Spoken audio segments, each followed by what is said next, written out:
En el nombre del Padre, y del Hijo, y del Espíritu Santo. Amén.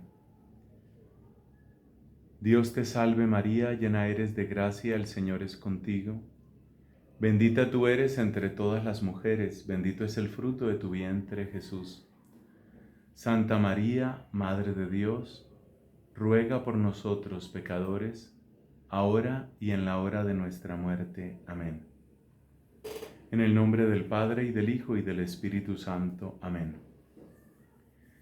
Amigos queridos, esta charla que se me ha pedido y que con el mayor gusto y alegría voy a compartir, creo que tiene un título bastante ambicioso: Al encuentro con Dios. Pero en otro sentido, es también un título que puede parecer redundante. Si algo identifica al sacerdote, es precisamente su relación con Dios. Llevamos a Dios en el nombre de nuestra vocación, porque Sacer significa lo sagrado. El sacerdote es el hombre que ha sido elegido por Dios para servicio de su plan en favor del pueblo de Dios, por supuesto. Así que todo tiene en nosotros una referencia a Dios. Y por eso es un poco, llamémoslo simpático, que nosotros, que se supone que vivimos de Dios y vivimos en Dios, sin embargo estamos también al encuentro con Dios. Reflexionando, pidiendo la ayuda del Espíritu Santo también yo mismo para estas palabras que ahora empiezo a compartirles, me daba cuenta que en un encuentro siempre se necesitan dos o más, en este caso el sacerdote y Dios. Pero en ese encuentro entre el sacerdote y Dios, llamémoslo así, la parte de Dios ya está dada. Recordamos aquella frase famosa de San Juan de la Cruz: Dios se ha quedado como mudo porque nos ha dado todo lo que podía darnos. Nos ha dado su tesoro más precioso. Como dice San Pablo en Romanos capítulo 8, el que no se reservó a su propio Hijo, sino que lo entregó por nuestros pecados, ¿cómo no nos dará juntamente con Él todas las cosas? De tal modo que Dios ya hizo su parte. En ese encuentro con Dios, Dios ya hizo su parte. Podemos decir que falta la nuestra. Y para la nuestra, ¿qué es lo que hace falta o cuál es el ingrediente indispensable en ese encuentro con el Señor? Creo que tenemos una respuesta. Lo que necesitamos se llama deseo. Deseo de Dios. Los medios siempre pueden mejorarse, pero hoy son tremendamente abundantes. Pensemos simplemente en este recurso que estamos utilizando ahora mismo, Internet. Y démonos cuenta que en Internet, en el solo servicio de Internet, hay tantas y tantas oportunidades para acercarnos al Señor, para encontrarnos con Él. Lamentablemente, también hay muchísimas oportunidades para apartarnos de Él. Y seguro que nos ha pasado a muchos. Pero lo que quiero decir es que el problema no son los medios están. Los buenos libros se consiguen. Los oratorios, especialmente para nosotros, tienen las puertas abiertas. El sagrario posiblemente está a unos cuantos pasos. Los medios están. ¿Qué se necesita? Se necesita el querer, se necesita el deseo. Y por eso, después de esta brevísima introducción, vamos a dividir nuestra charla en 3 partes, todas en torno al deseo, porque deseo es lo que necesitamos, deseo de Dios. El primer punto va a ser ¿qué es el deseo de Dios? El segundo punto, ¿por qué se pierde el deseo de Dios? Y por supuesto el tercer punto, ¿cómo se puede recuperar el deseo de Dios? A mí me impactó mucho cuando en la inauguración del Año de la Fe, como él lo llamó el Papa Benedicto XVI, hoy Papa Emérito, en la inauguración del Año de la Fe decía el Papa Benedicto: no demos la fe por descontada. Y lo decía en primer lugar para nosotros los sacerdotes. Haciendo paráfrasis a estas palabras del Papa, creo que tendríamos que decir, no demos a Dios por descontado en nosotros. Y sobre todo, no demos por descontado el deseo de Dios. Entonces, esas van a ser nuestras tres partes. ¿Qué es el deseo de Dios? ¿Por qué se pierde el deseo de Dios? ¿Y cómo se recupera el deseo de Dios? En este ambiente de retiro espiritual, pues indudablemente estamos buscando ese motor. No es simplemente un curso.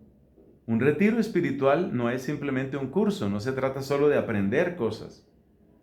Casi que lo esencial está en el movimiento, en el moverse, en el ponerse en marcha. Entremos pues en nuestro tema. Empezamos por qué es el deseo de Dios. Descubramos ante todo la riqueza que tiene la palabra deseo. Es la traducción usual o una de las traducciones frecuentes para una palabra clásica de la teología clásica, la palabra apetito.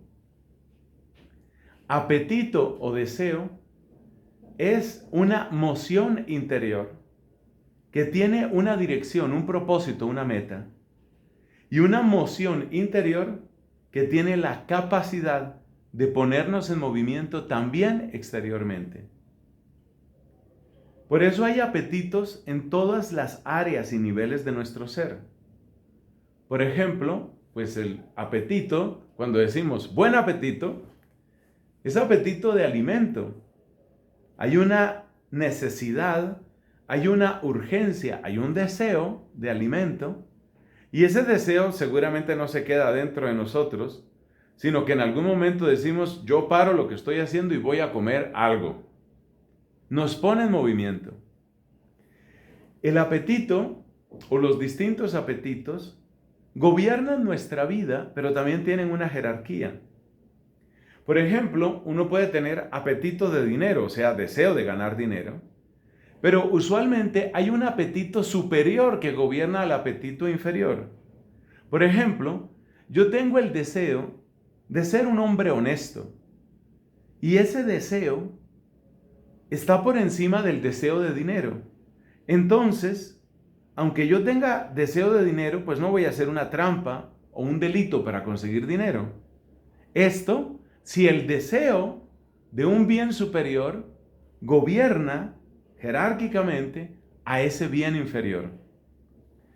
Un corazón sabio es un corazón en el que las facultades superiores tienen la capacidad de gobernar a las facultades o a las posibilidades o a las capacidades inferiores.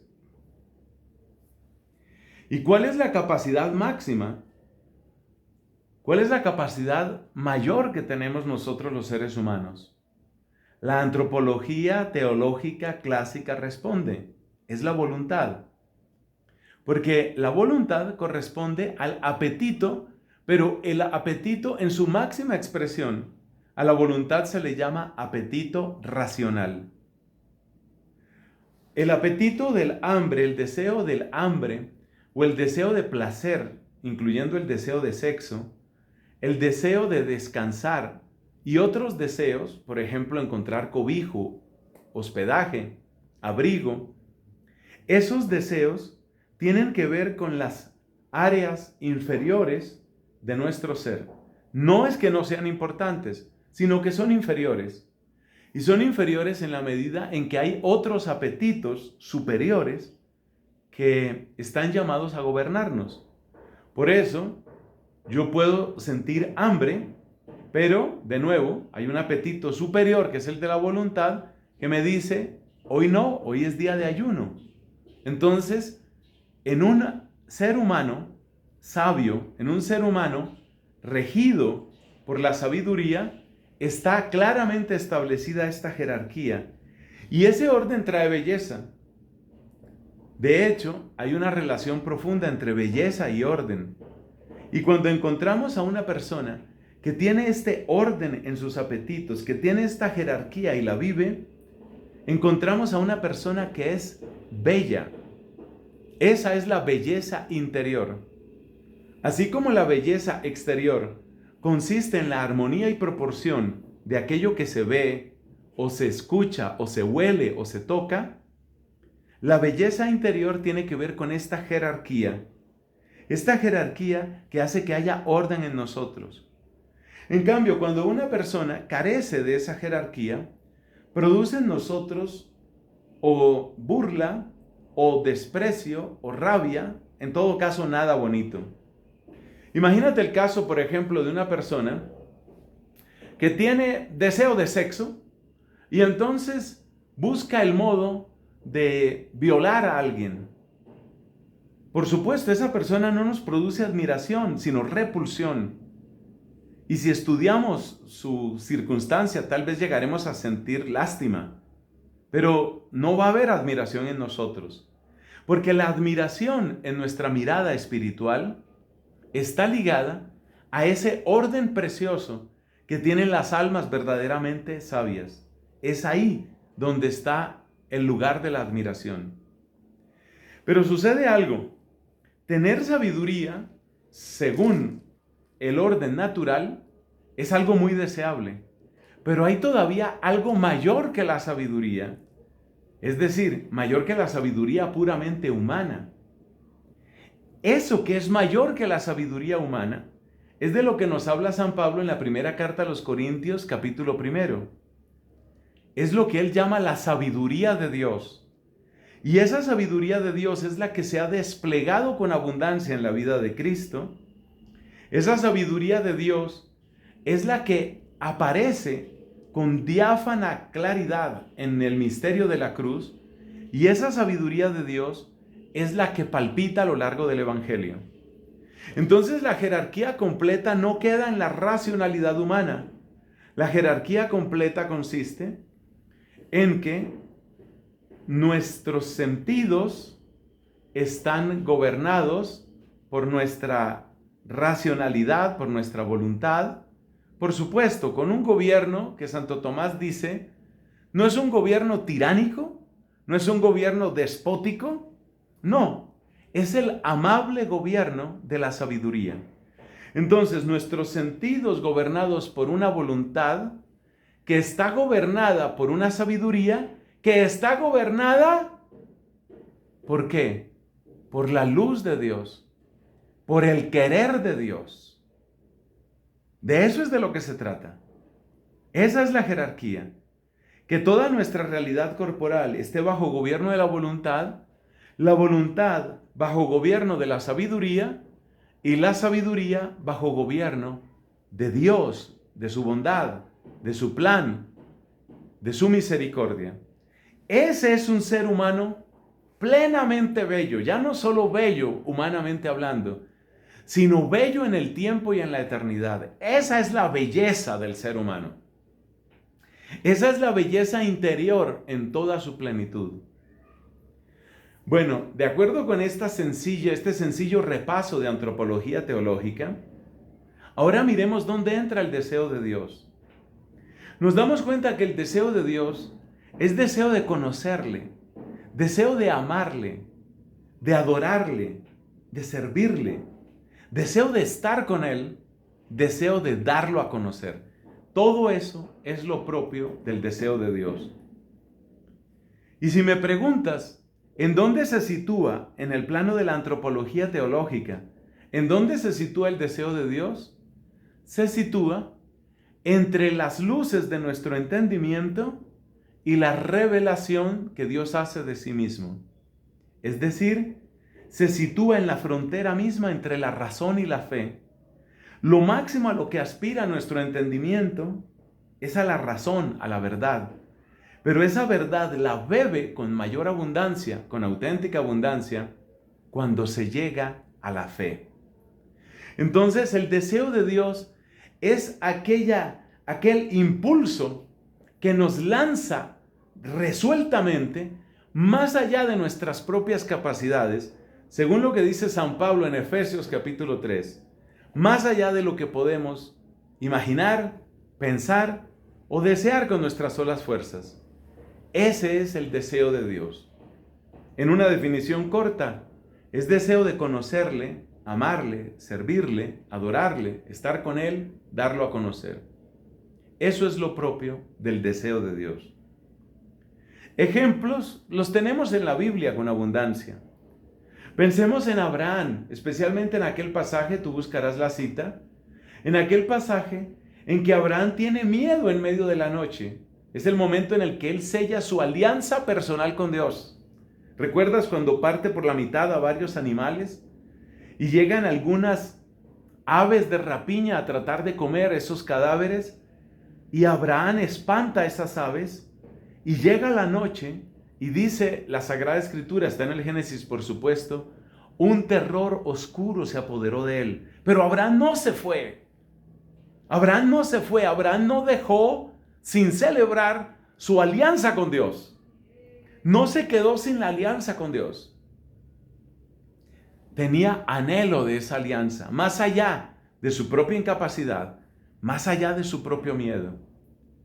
Algo parecido, una escena semejante tenemos cuando Jacob, el nieto de Abraham, según la Biblia, lucha contra el ángel, también durante la noche. Y al final reclama y obtiene la bendición. Deseo de Dios es lo que tiene Moisés, que sube a la montaña. Y también en Moisés vamos a encontrar un ingrediente de miedo.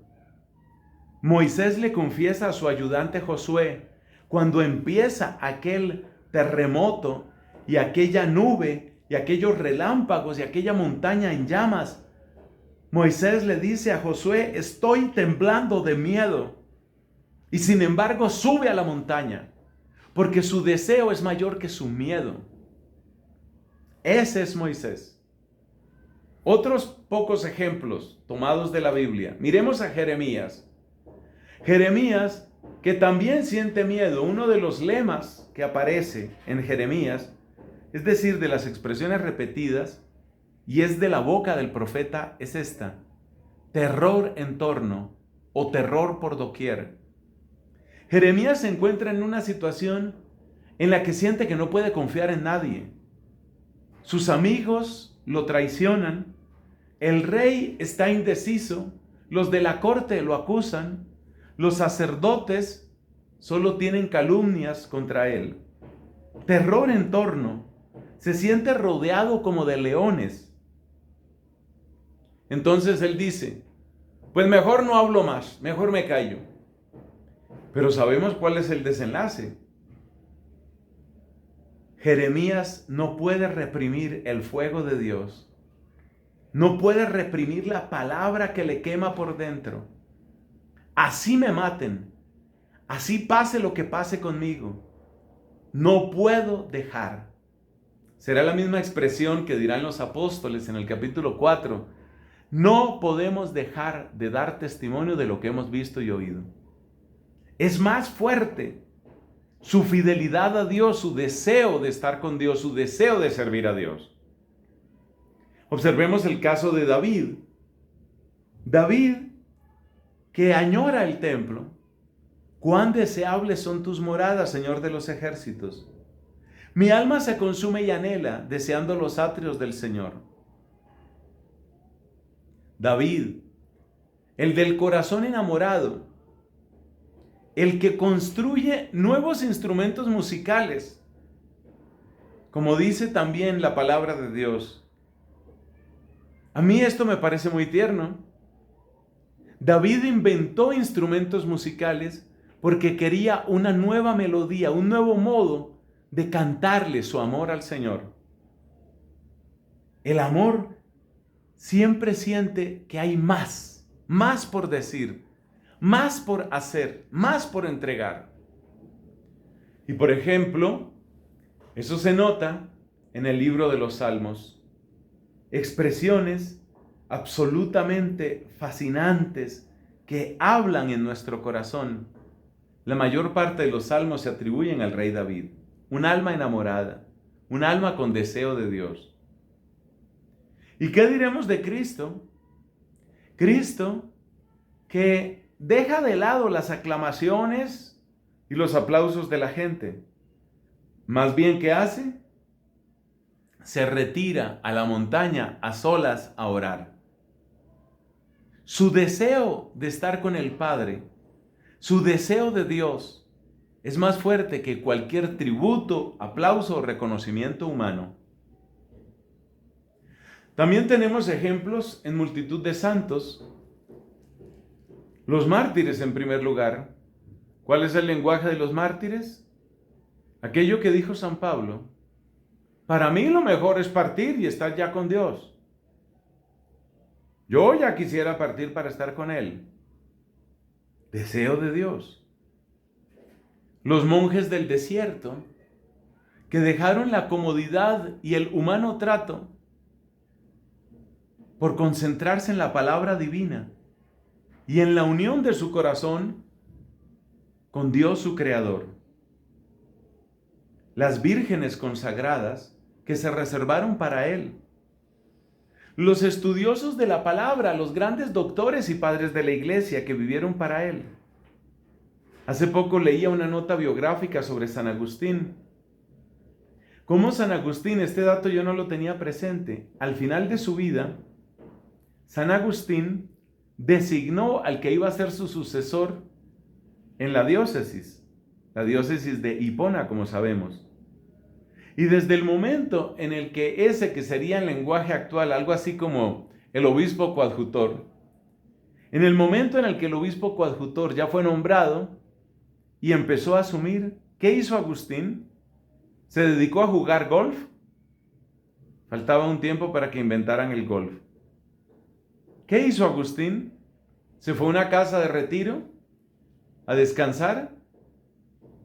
Cambió su actividad, pero lo que hizo sobre todo fue escribir, orar, prolongar de alguna manera su servicio, profundizar en esos abismos de sabiduría que él conocía muy bien.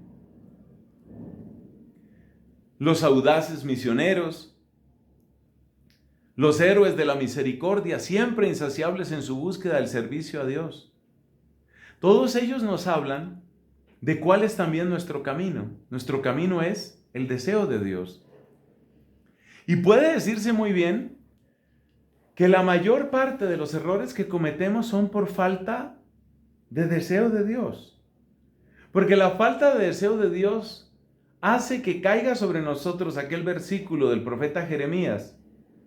Mi pueblo ha cometido 2 errores. Me abandonaron a mí y se fueron a buscar cisternas agrietadas que no pueden retener el agua.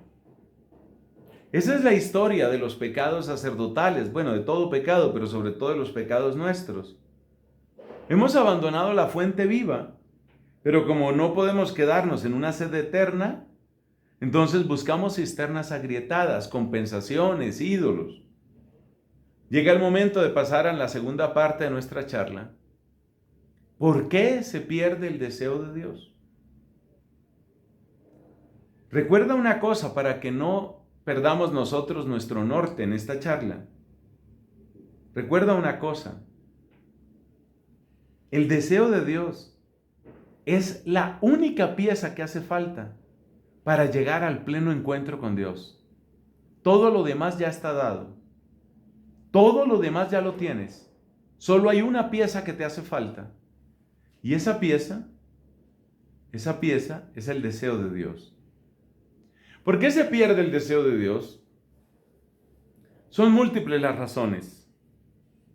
Vamos a mencionar unas 7 de ellas.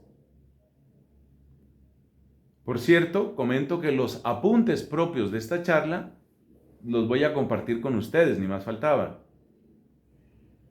Esto mismo que estamos comentando en su resumen llegará también a ustedes. ¿Por qué se pierde el deseo de Dios? Tal vez la primera razón es la que se describe en el capítulo 3 de San Juan. El que vive en la verdad busca la luz. El que vive en el pecado detesta la luz. Para que no se vea, para que no se conozcan sus obras. Dicho de otra manera, la primera razón por la que se pierde el deseo de Dios es por la conciencia del propio pecado. En efecto, lo propio del deseo es acercar, ¿no? Eso es lo propio del deseo. El que tiene deseo de alimento, pues se acerca a la comida. El que tiene deseo de su pareja, pues se acerca a ella. Pues lo mismo sucede aquí. El deseo de Dios nos quiere cerca de Dios. Pero Dios es luz sin sombra ni nube. Y por supuesto que en esa luz aparece con claridad lo que nosotros somos, lo que nosotros hacemos, lo que hemos dejado de hacer. La conciencia quizás nos acusa, y la conciencia del propio pecado hace que sintamos que nuestra relación con el Señor no está en plena salud. Es algo así como cuando uno ha prestado dinero, le ha pedido prestado dinero a un amigo, tiene una deuda entonces con ese amigo, y prometió que todo lo iba a pagar en febrero, pero febrero ya pasó hace tiempo. Pregunta, ¿te gustaría encontrarte por la calle o qué sé yo, en cualquier parte con ese amigo? Tal vez no. Tal vez no porque sabes que hay algo pendiente. Tal vez no porque sabes que hay una deuda. Tal vez por eso no quieres encontrarte. Por supuesto que esto tiene remedio y de eso hablaremos en la última parte, cuando tratemos de responder a la pregunta cómo se recupera el deseo de Dios. El pecado habitual, el pecado que se ha instalado en nuestra vida, el pecado que se ha convertido en inquilino que no pasa arriendo en nuestro corazón, ese pecado es el primer y principal obstáculo contra el deseo de Dios. Segundo, hay una serie de palabras que van todas ligadas. Son 5 palabritas, van todas ligadas. Y cualquiera de ellas la puedes llamar la segunda causa por la que se pierde el deseo. Las 5 palabras son estas: descuido, negligencia, pereza, inconstancia, desorganización. Dependiendo de cómo sea cada uno de nosotros, yo creo que muchos hemos caído en algunas o muchas de estas palabras. Las repito: descuido, negligencia, pereza, inconstancia, desorganización. Efectivamente, hay algo que sucede con el deseo de Dios que lo describe muy bien Santa Catalina de Siena, la doctora de la Iglesia. Dice ella, hablándole a Dios: tú sacias el alma de un modo, en cierta forma, insaciable. Porque cuanto más uno te come, más te quiere comer. Tú sacias al alma de un modo insaciable. Entonces hay esta extraña ley en la vida espiritual, ley que Cristo describió con esas palabras paradójicas: al que tiene se le dará y al que no tiene se le quitará. Eso sí que vale para esto del deseo.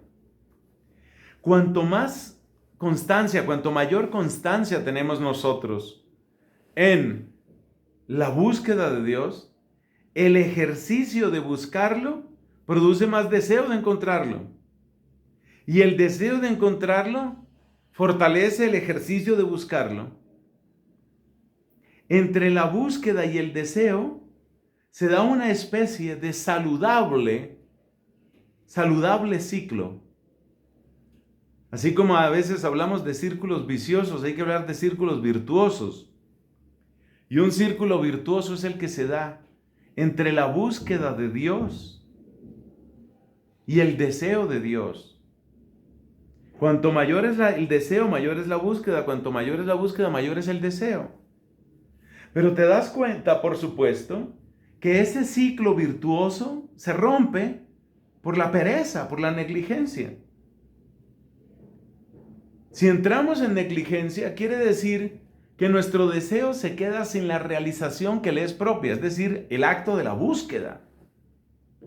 Y si el deseo se queda sin la búsqueda, una búsqueda pobre engendra un deseo débil, que a su vez produce una búsqueda más pobre, que a su vez produce un deseo más frágil y más débil. O sea que este círculo funciona hacia arriba y funciona hacia abajo. El deseo fortalece la búsqueda, que fortalece el deseo, que fortalece la búsqueda, que fortalece el deseo, que fortalece la búsqueda. Pero lo contrario también pasa. La pereza apaga el deseo, que fortalece la pereza, que apaga el deseo, que fortalece la pereza, que apaga el deseo. Entonces, uno puede entrar en la espiral ascendente o en la espiral descendente. Y hay que tener cuidado en cuál está metido uno. Creo que muchos de los que estamos aquí hemos caído en la espiral descendente. Tercera causa por la que se pierde el deseo de Dios.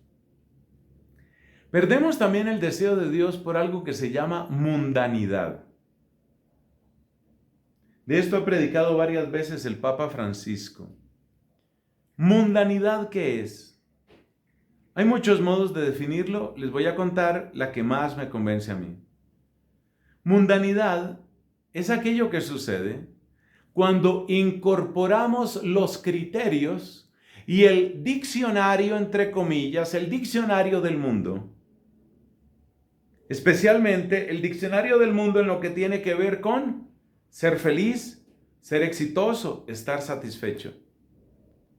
Dicho de otra manera, cuando es el mundo el que se convierte en mi maestro para decirme qué significa ser feliz, cuando es el mundo el que se convierte en mi maestro para enseñarme lo que significa ser exitoso, ¿qué crees tú que va a suceder?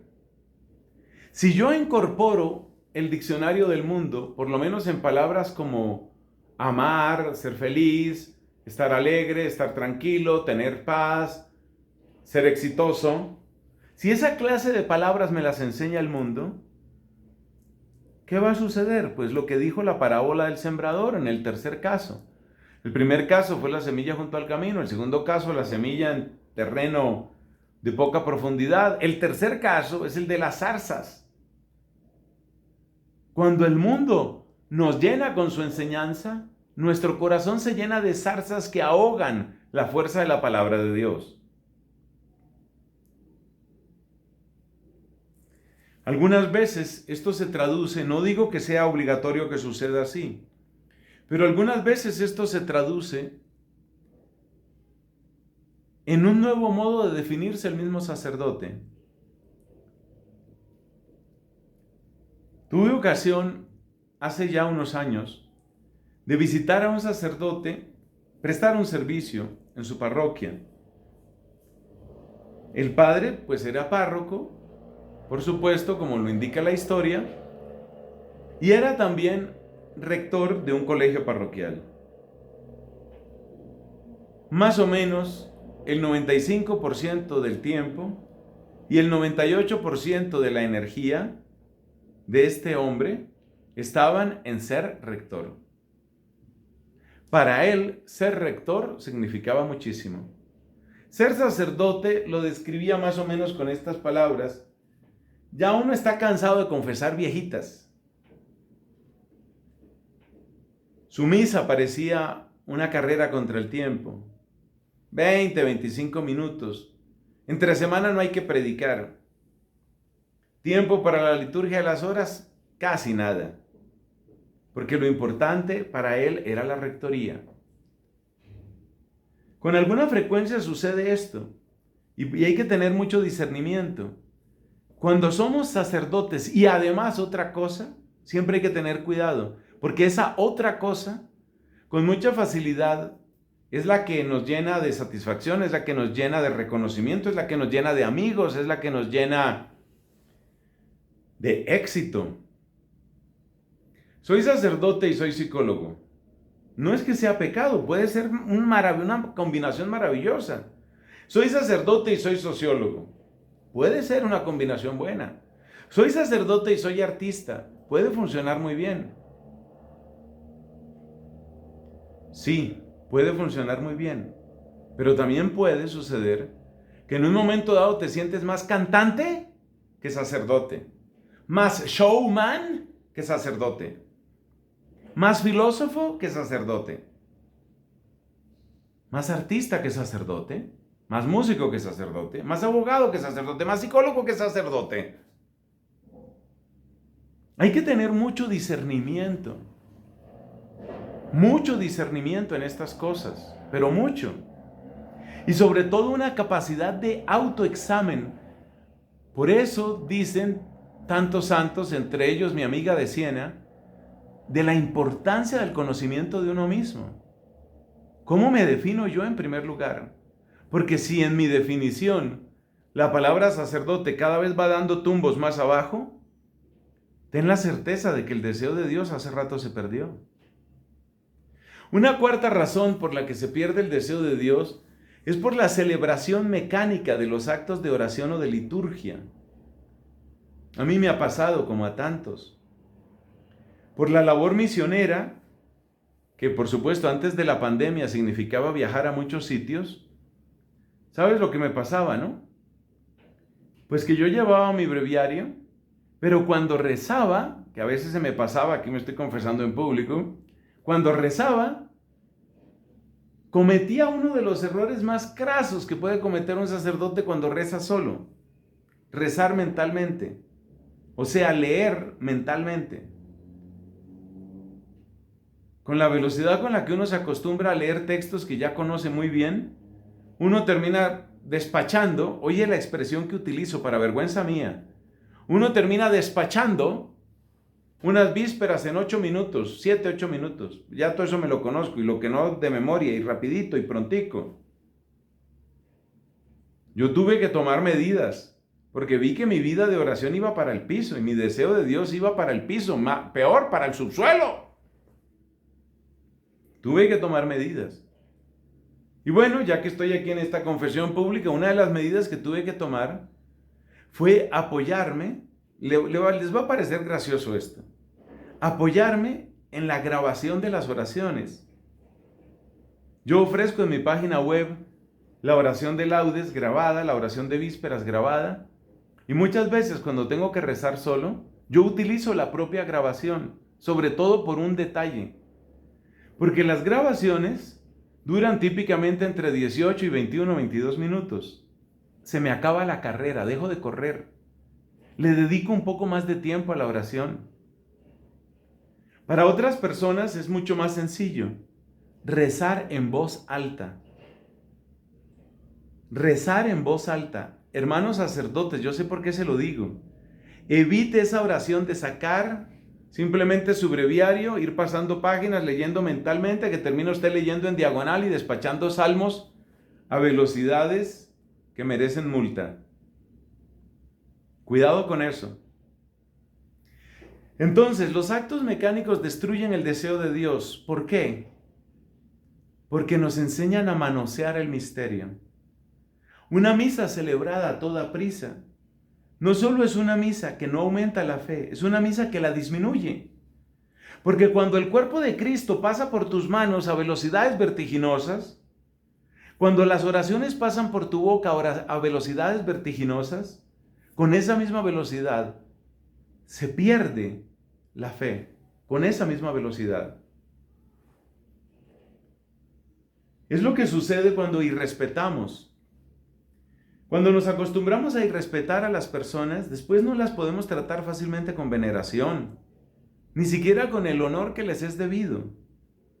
Después de que hemos tenido una pelea, Dios nos libre, pero pasa a veces, después de que hemos tenido una pelea y un insulto va, insulto viene con alguien, esas cosas pasan, es muy difícil recuperar el respeto, de aquí para allá y de allá para acá. Pues nosotros le perdemos el respeto a la Eucaristía, le perdemos el respeto a los salmos, le perdemos el respeto a la oración, al Santísimo. Hace muchos años tenía yo muy poco de ordenado, y si Dios permite, pues ya voy para los 30 años, así pasa el tiempo. Tenía yo muy poco de ordenado cuando un sacerdote mayor de mi propia comunidad me contó una anécdota. La anécdota proviene de un cierto obispo que decía: cuando el sacerdote está recién ordenado, obra como si le tuviera miedo a Cristo. Pero pasa el tiempo y luego Cristo le tiene miedo al sacerdote. Un modo gráfico y simpático de expresar lo que estamos diciendo. Esa conciencia de que es Cristo en nuestras manos Es lo que se describe con esas palabras, como si le tuviera miedo a Cristo. Pero sabes, podemos irnos al otro extremo, al extremo de manosear el misterio. Pero ¿sabes cuál es el problema? El problema es que ese misterio es el que me da vida a mí. Yo, en mi vida espiritual, no tengo otro Cristo para alimentarme, sino el Cristo que está en mis manos en cada Eucaristía. No tengo otro Cristo. El hecho de que yo sea sacerdote, por misericordia de Dios, no quita que, como todos los demás seres humanos, necesito alimentarme, y mi alimento llega fundamentalmente a través de la oración, a través de la devoción, a través del fervor, a través de la unión con Dios. No llega por otro camino. Recordemos la frase de San Agustín: para vosotros soy obispo, pero con vosotros soy cristiano. Soy cristiano. Y como cristiano necesito lo que necesita todo cristiano: arrepentirse, convertirse y buscar los medios. Quinto punto. Perdemos también el deseo de Dios por la idolatría de la efectividad. A veces sentimos que nuestro sacerdocio es un medio, un modo ¿para qué? Para lograr objetivos sociales, económicos, políticos, humanitarios. Por supuesto que es parte integral del Evangelio, la dimensión social y la dimensión de promoción humana. Sí, es parte, pero no la primera ni la principal parte, no lo es. ¿Qué quiere decir eso? Quiere decir que perdemos fácilmente el deseo de Dios cuando tomamos a esa parte y la volvemos la única parte o la principal parte. ¿Por qué sucede esto? Por varias razones que están relacionadas y que las puedo resumir en reconocimiento, la palabra reconocimiento. Muchos sacerdotes hemos conocido, y tal vez hemos sido víctimas, de lo que a veces llamo, creo yo que simpáticamente, la tiranía del PowerPoint.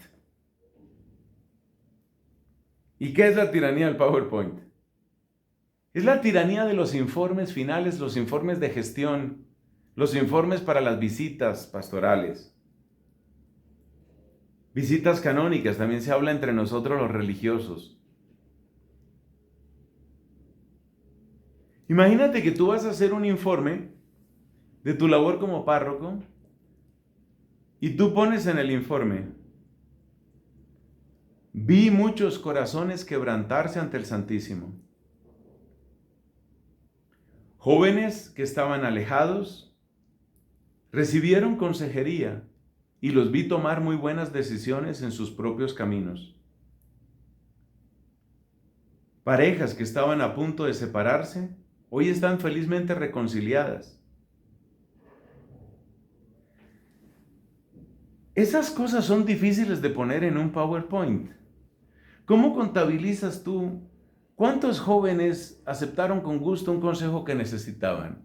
¿Cómo contabilizas tú eso? ¿Cómo contabilizas tú? A ver, ¿cómo contabilizas tú personas que se reconciliaron, personas que se arrepintieron, pecados mortales que fueron absueltos? ¿Te imaginas un PowerPoint que mostrara: cuando yo llegué a esta parroquia, cada semana absolvía unos 15 a 20 pecados mortales? Ahora, por bondad de Dios, estoy absolviendo más de 100 cada semana. ¿Te imaginas el PowerPoint mostrando la subida? Eso no sucede, ¿verdad? En cambio, ¿qué es lo que nos encanta que quede en los PowerPoints? Es decir, en nuestros informes. ¿Qué es lo que nos encanta que quede? Cuando yo llegué a esta parroquia, había un solo salón parroquial. Ahora tenemos 5 salones. El presupuesto estaba en tantos millones. Dejo esta parroquia con todos los saldos, con todas las deudas pagas y con un presupuesto 4 veces superior. Yo no digo que esas cosas estén mal.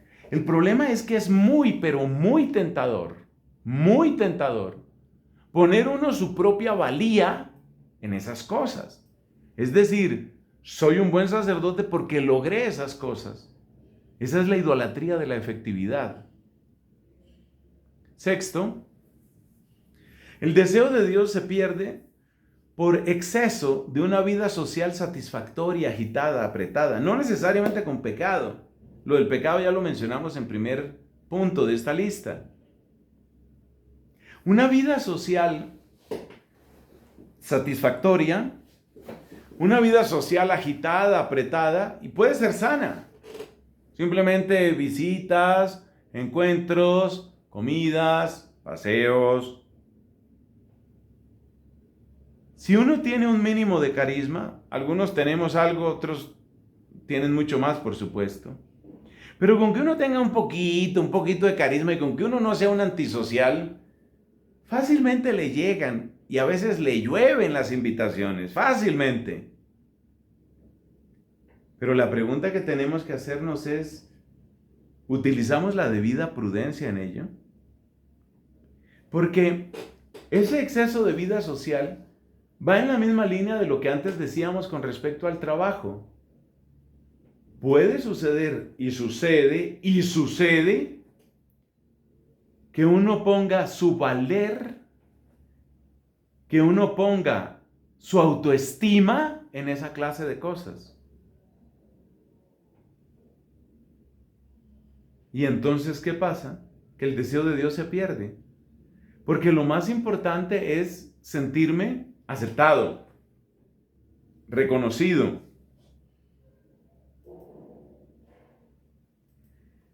Aquí hay que abrir un pequeño apéndice para mencionar las redes sociales, porque entran también en nuestra vida social. Ustedes y yo conocemos el caso de sacerdotes y de religiosas que son súper influyentes, por eso se les llama influencers. Y parece que van cayendo, y algunos claramente han caído, en la tentación de la popularidad.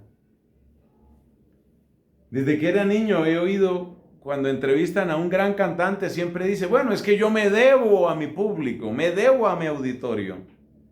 A veces a uno le puede pasar eso en las redes sociales, que uno empiece a sentir que uno se debe en primer lugar a su público, a su auditorio, y uno deja de deberse a Cristo. Ya uno no se debe a Cristo, sino en primer lugar a la gente. Y si la gente no está para aceptar fácilmente cosas como el matrimonio de siempre, el instituido por Dios, hombre y mujer, fidelidad toda la vida, si la gente no está para aceptar el evangelio como aparece, entonces, para no perder la popularidad, entonces pues vamos a bendecir homosexuales, para no perder la aceptación del mundo, entonces, pues vamos a ¿qué? Pues vamos a seguir el ritmo del mundo. El mundo quiere sacerdotisas, pues vamos a ver cómo presionamos por una parte y por otra hasta que haya sacerdotisas, porque el mundo lo quiere. Porque necesitamos la aceptación del mundo, el aplauso del mundo. El mundo quiere que comulguen los adúlteros, pero vamos a que comulguen los adúlteros, porque no podemos perder esa audiencia. ¿Cuánta falta nos hace volver a Juan capítulo 6, cuando Cristo declara con palabras veladas, pero no imposibles de entender, el misterio de su presencia eucarística? El que no coma mi carne y beba mi sangre no tiene vida. Y se fueron muchos, muchísimos. ¿Y cuál es la actitud de Cristo? Salir corriendo detrás de la gente a decirles, ay, pero tampoco, no se pongan así. Ay, pero ustedes sí son el colmo, pues no puede decir uno cualquier cosa. Eso fue lo que hizo Cristo. Cristo permaneció en su sitio, porque la verdad permanece en su sitio. Cristo permaneció en su sitio y en su sitio preguntó a los apóstoles, ¿ustedes también se van a ir? No les dijo, ay, por favor, no se vayan, no se vayan. Por favor, tengan en cuenta que ha sido un día emocionalmente muy duro para mí, no se vayan, por favor. Hoy no, por lo menos. Cristo no fue arrogante, pero sí fue claro y firme. también se van a ir. Es ahí donde Pedro dice, ¿a dónde vamos a ir? La última causa que queremos mencionar, causa por la que uno pierde el deseo de Dios, y este es todo un examen de conciencia, creo yo, en primer lugar para mí, uno pierde el deseo de Dios por ciertos prejuicios que confunden espiritualidad con alguna de las siguientes palabras: espiritualismo, fanatismo, fundamentalismo, tradicionalismo. Entonces, si estoy como muy fervoroso, ya parece que estoy como muy tradicionalista, estoy como muy rezandero, quizás me estoy fanatizando. Entonces, el miedo a que nos tachen de espiritualistas, fanáticos, fundamentalistas, tradicionalistas, el miedo a esas palabras, miedo físico a esas palabras, ¿qué hace? El miedo a esas palabras hace que tratemos de evitar todo lo que nos pueda asociar con esos movimientos. Yo no estoy diciendo aquí que sea bueno ser fundamentalista o fanático, claro que no. Y de hecho, dependiendo de cómo entiendas la palabra tradicionalista, pues va a resultar que no estoy de acuerdo con mucho de lo que se llama tradicionalismo. Para decirlo claramente, y espero no perder demasiados amigos con esto, aprecio el latín, he sido profesor de latín, pero no estoy de acuerdo con una cierta idolatría del latín que se da en algunos círculos. Por ejemplo, en aquellos que consideran que es más valioso el rosario en latín que si es en español, o la misa en latín que si es en lengua vernácula. Y yo personalmente, claro que he celebrado en latín, con el rito actual, pero he celebrado en latín y no tengo problema con eso. A quien me pregunta siempre le digo, mira, si tienes tanto interés en lenguas clásicas, ¿por qué no empiezas por el griego? Los textos propios nuestros están en primer lugar en griego, no en latín. Bueno, pero en todo caso, se pierde el deseo de Dios por prejuicios, por temor a ser demasiado espiritual, demasiado fanático, demasiado fundamentalista y sobre todo a que nos señalen. A raíz de estas observaciones, pues yo creo que queda bastante obvio el último punto al que debemos llegar: ¿cómo se recupera el deseo de Dios? Las cosas que voy a comentar son bastante de sentido común. No pretendo ser original, ni mucho menos. Ante todo, mis hermanos amados, necesitamos una pausa. Esto que estamos haciendo, por ejemplo, retiro. Necesitamos una pausa, entrar en nosotros mismos, hacer silencio, examinar el camino que llevamos, hacer balance. Sin eso no hay nada. Hay que hacer la pausa. Hay que entrar en nosotros. Hay que hacer silencio. Segundo, hay que dar espacio a un sano arrepentimiento. Yo quiero hacer una comparación con el duelo. Por nuestro servicio sacerdotal, con toda seguridad, nos hemos encontrado en situaciones en que hay que acompañar a personas, familias o grupos que lloran la pérdida de un ser querido. Y con esto de la pandemia, pues mucho más. Mucho más. ¿No es verdad, pregunto yo, no es verdad que una de las recomendaciones más sanas es darle espacio a que la gente pueda expresar su dolor? Eso incluye su llanto, su duelo. Eso hace falta. ¿Sabes una cosa? El verdadero arrepentimiento tiene parecido con el duelo. Ese llanto del que han hablado tantos, del que ha hablado un San Ignacio de Loyola, del que han hablado un San Agustín. Ese llanto profundo, en el fondo es un llanto de duelo. Y ya que hemos mencionado a San Agustín, recordemos su frase, su preciosa expresión: tarde te amé, hermosura tan antigua y tan nueva, tarde te amé. ¿Qué hay detrás de esa expresión? ¿Qué hay detrás de ese tarde te amé? Hay un lamento, ¿no? Y en ese lamento, ¿qué hay? Hay duelo.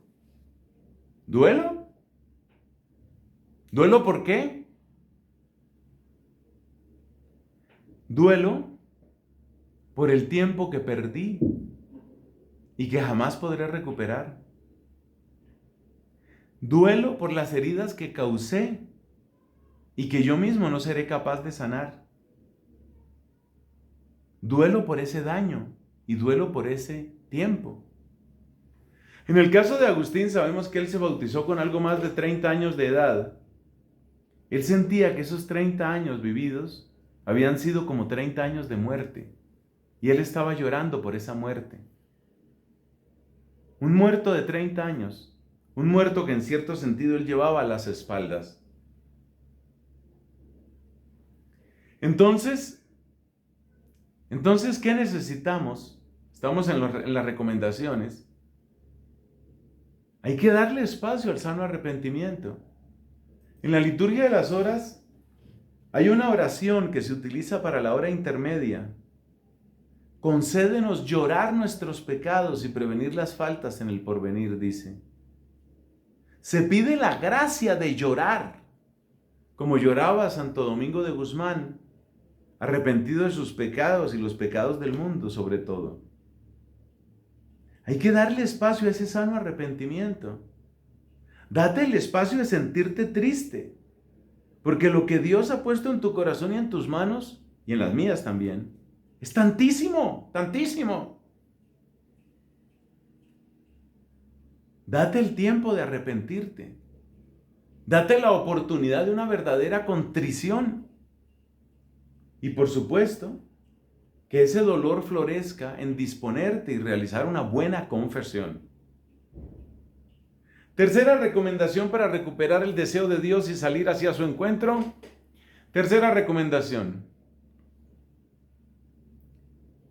hacer memoria de nuestros mejores tiempos con el Señor, por supuesto. Para muchos de nosotros esos mejores tiempos vinieron después de una conversión que tuvimos, o de un buen retiro espiritual que hicimos, o tal vez el comienzo de nuestra formación sacerdotal. ¿Recuerdas esos años? Esos primeros años, ¿los recuerdas? ¿Recuerdas tus ilusiones, tu deseo de ser de Cristo, de servir a la iglesia, llevar el evangelio? ¿Recuerdas eso? Ponte frente a ese muchacho que tú eras. Así como yo tengo que ponerme frente a lo que yo fui. Ponte frente a ese muchacho, a ese novicio, a ese chico de propedéutico, a ese joven ilusionado con ser sacerdote. Ponte frente a él. No le esquives la mirada, míralo a la cara. Deja que te haga las preguntas que te quiere hacer.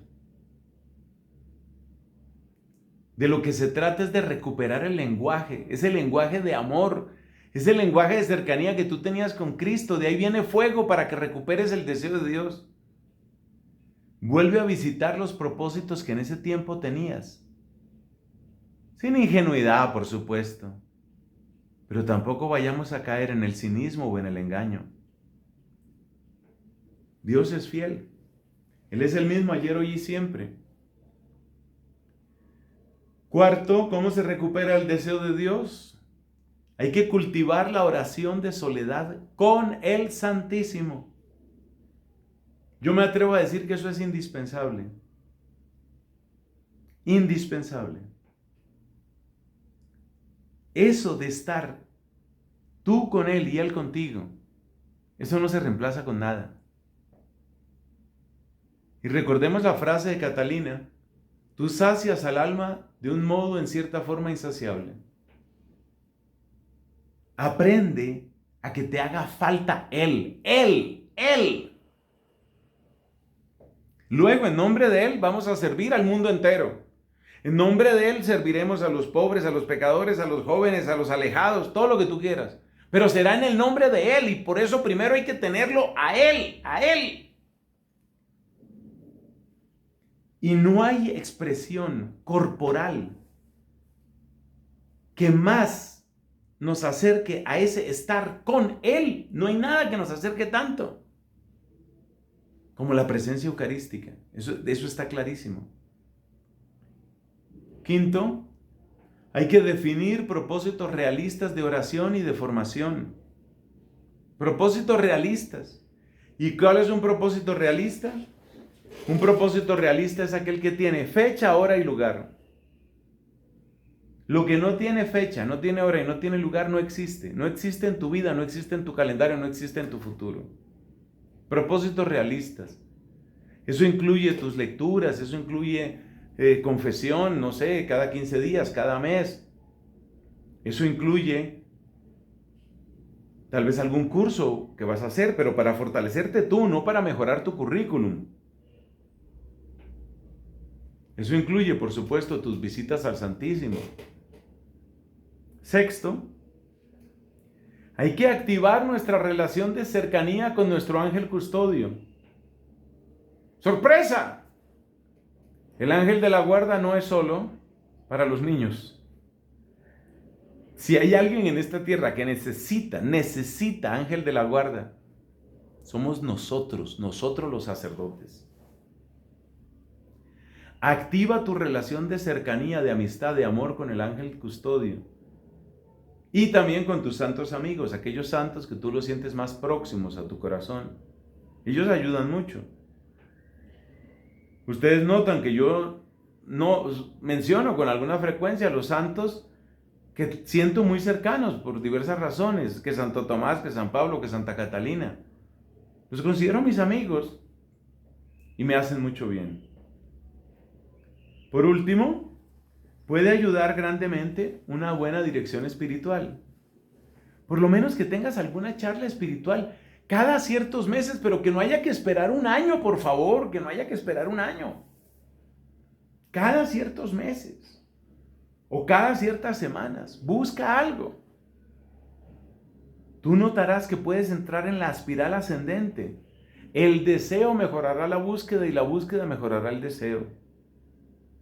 Y a medida que van creciendo el deseo y la búsqueda, crecerá también sin duda nuestro encuentro con el Señor. Y termino diciéndote lo que tú ya sabes. A aquel que se ha encontrado con el Señor, se le nota. Y la gente lo va a notar. No lo hacemos porque ellos lo noten, pero la gente lo va a notar. Que nuestra palabra se ha renovado, que nuestra mirada se ha renovado. Y lo más importante, que nuestro corazón se ha renovado. Gloria al Padre y al Hijo y al Espíritu Santo, como era en el principio, ahora y siempre, por los siglos de los siglos. Amén.